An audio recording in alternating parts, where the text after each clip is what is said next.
Hello friends, आज हम परावर्तन के बारे में पढ़ेंगे। तो चलिए हम स्टार्ट करते हैं। सबसे पहले कि परावर्तन क्या होता है, कि जैसे कोई भी सतह है या फिर पृष्ठ है, उससे यदि कोई प्रकाश की किरण आती है और टकरा कर यदि उसी माध्यम में वापस लौट जाती है तो उसको हम क्या बोलते हैं, उसको हम परावर्तन के नाम से जानते हैं। तो यहाँ पर परिभाषा लिखी हुई है फ्रेंड्स, कि जब प्रकाश की किरण किसी सतह से टकराकर वापस उसी माध्यम में लौट जाती है तो हम उसे किस नाम से जानते हैं, हम उसे परावर्तन के नाम से जानते हैं। अब परावर्तन के भी दो प्रकार होते हैं, कि एक परावर्तन तो होता है नियमित परावर्तन और एक होता है विसरित परावर्तन। कि सर नियमित परावर्तन क्या होता है, कि जैसे मान लो यदि कोई चिकनी सतह है और प्रकाश की किरण आती है और चिकनी सतह से यदि टकराकर वापस जाती है तो हम उसको नियमित परावर्तन के नाम से जानते हैं। विसरित परावर्तन क्या होता है, कि यदि कोई, जैसे मान लो कि ये जो सतह है ये क्या है, खुरदरी है, इसके ऊपर यदि कोई प्रकाश की किरण आती है और टकराकर कहाँ पर चले जाती है, वापस उसी माध्यम में जाती है, तो उसे हम विसरित परावर्तन के नाम से जानते हैं।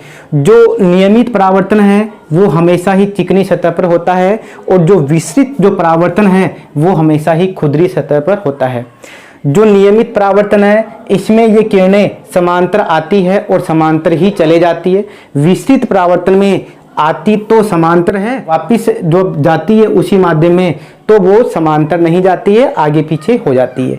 ये आपको ध्यान में रखना है। अब हम जो आगे पढ़ने वाले हैं, हम ये पढ़ने वाले हैं परावर्तन के नियम।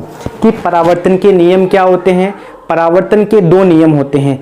इसमें जो पहला नियम है वो क्या है, वो ये है कि परावर्तन के नियम में दो नियम है। पहला नियम क्या है, कि आपतन कोण और परावर्तन कोण का मान आपस में बराबर होता है। अब कि सर आपतन कोण क्या होता है, परावर्तन कोण क्या होता है, तो एक बार हम उनकी जो भी शब्द हैं उनको एक बार हम समझ लेते हैं। ये जो सतह है इसको हम परावर्तक फर्स्ट के नाम से जानते हैं, क्योंकि इससे टकराकर वापस जा रही है इसलिए हमने इनको परावर्तक फर्स्ट कहा। ये जो किरण आ रही है इसको हमने कहा आपतित किरण और टकराकर जो जा रही है उसको हमने कहा परावर्तित किरण। और ये जो है जो 90 डिग्री का कोण बना रही है इस परावर्तक पृष्ठ के साथ में, इसको हम कहते हैं अभिलंब। और जो यहाँ पर अभिलंब और इस आपतित किरण के साथ में जो कोण बनता है उसको हम क्या बोलते हैं, आपतन कोण। और अभिलंब और इस परावर्तित किरण के बीच में जो कोण बनता है उसको हम बोलते हैं परावर्तन कोण। तो ये हमारी जो भी शब्द हैं वो इसमें काम में आने वाले हैं, वो हमने सीख लिए। अब इसके नियम कि क्या होते हैं, कि आपतन कोण और परावर्तन कोण का मान क्या होता है फ्रेंड्स, बराबर होता है। तो आपतन कोण को हमने लिखा था I से और परावर्तन कोण को हमने लिखा था R से। तो इसलिए जो हमारा जो पहला नियम है वो क्या हो जाएगा, कि कोण I बराबर कोण R। ये क्या होता है, ये जो परावर्तन है इसका पहला नियम होता है। अब दूसरा नियम क्या होता है, कि आपतित किरण, परावर्तित किरण और अभिलंब तीनों एक ही तल में होते हैं।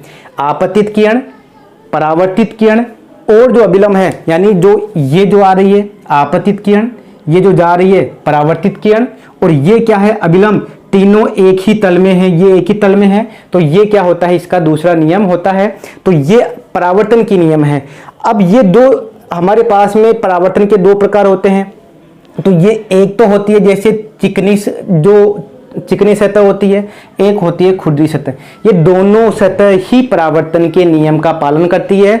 यानी यदि इसके अंदर भी कोण I बराबर कोण R होता ही होता है और इसमें भी कोण I बराबर कोण R होता ही होता है। इसका मतलब चाहे नियमित हो या फिर चाहे चिकनी सतह हो चाहे खुरदरी सतह हो, दोनों ही परावर्तन के नियम का पालन करती है। यह आपको ध्यान में रखना है। अब यहाँ पर कुछ और भी इसके महत्वपूर्ण बिंदु है जो हमारे को ध्यान में होना ही चाहिए। क्या, कि समतल और गोलीय दर्पण सभी परावर्तन के नियम का पालन करते हैं। कि कौन कौन है जो इन नियम का पालन करते हैं। जो दर्पण होते हैं, दर्पण में जैसे कि समतल दर्पण हो गया और गोलीय दर्पण। गोलीय दर्पण के भी दो भाग होते हैं, जैसे कि उत्तल दर्पण और अवतल दर्पण, दोनों ही परावर्तन के नियम का पालन करते हैं।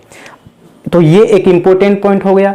दूसरा इंपॉर्टेंट पॉइंट क्या है फ्रेंड्स, जैसे कि मान लेते हैं यदि कोई प्रकाश की किरण ऐसे आ रही है, यदि कोई प्रकाश की किरण अभिलंब से मतलब ऐसे आ रही है, 90 डिग्री से होके आ रही है, तो अब इसका जो परावर्तन होगा वो कैसे होगा, तो इसका जो परावर्तन होगा यानी वापस इसी से टकराकर वापस ऐसे की ऐसे ही वापस चली जाती है।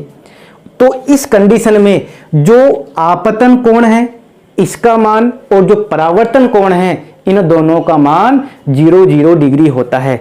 यानी कोण I बराबर कोण R दोनों क्या होते हैं, 0 होते हैं। कैसे भाई, ये अभिलंब है और प्रकाश की किरण ऐसे आई, तो अभिलंब और प्रकाश की किरण के बीच में जो कोण होगा वही तो आपतन कोण होता है, तो वो तो 0 डिग्री होगा। और जो अभिलंब और जो परावर्तित किरण के बीच में जो कोण है वो कौन सा होता है, परावर्तन कोण। तो यहां पर तो वो ऐसे ही आ रही और जा भी तो ऐसे ही रही, तो अभिलंब यही है और जा भी इधर ही रही है, तो ये क्या होता है, 0 डिग्री का कोण होता है। तो ये आपको ध्यान में रखना है। तो इस तरीके से मतलब हमने किनको समझा, हमने परावर्तन को समझा। और यदि आपको किसी तरह की कोई परेशानी हो, आपको कोई कंसेप्ट समझ में नहीं आया हो, तो आप हमारे को कमेंट करके बता सकते हैं, जिससे कि मैं आपके पास में उसका सॉल्यूशन भेज सकूं आपको। Okay friend.